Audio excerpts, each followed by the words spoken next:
Hello, Mr. Oosthuizen here with Electrostatics. It's a very short video with a few points that you need to remember when you work with any calculations or any work in electrostatics. The first one that I want to remind you of is the grade 10 definition of what a resultant vector is. It is the single vector that will have the same effect as the original vectors combined. In electrostatics, you will work with force and with electrostatic field. Remember that these are vectors and they always need direction. Then Coulomb's law, it gives the relationship between force, charge, and distance. There is a very important video on Coulomb's law that you need to watch. Always draw a free body diagram before attempting any calculations, and then use only positive values for the charges when you do the substitutions. Very important. Then when the charges are not in a straight line, there's a video on this, and you need to use Pythagoras theorem and trigonometry to find the resultant of these forces.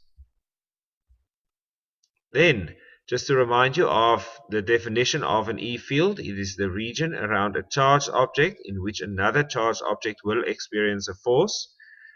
Take note of the E field characteristics on the bottom of page 258 in your textbook, and then a definition of E field strength at a point. Now please don't confuse this one with the first definition that I had on this page, which is now the force per positive unit charge experienced at that point.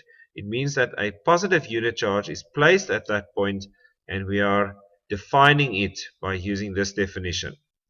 And what does the word per mean? Always divide, so therefore E equals F over Q, the force per charge. Remember then in these questions that you will get that strength is not force. So when a question asks for electric field strength, do not calculate force.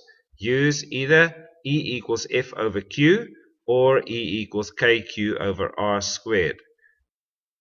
Very important that you watch the videos with worked examples. If you are asked to draw the field patterns, these patterns look like this.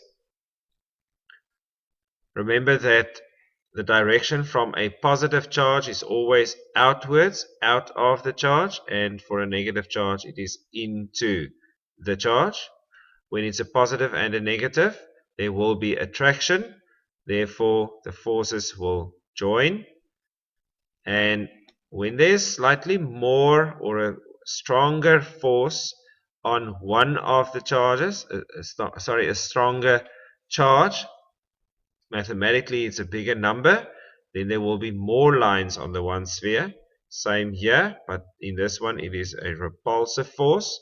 There we have equal repulsion from two positive charges. Remember the direction. Now what do they give marks for? It's always the shape of the fields, the direction of the fields. The lines must come from the surface of the charge at 90 degrees, and no lines may cross or touch.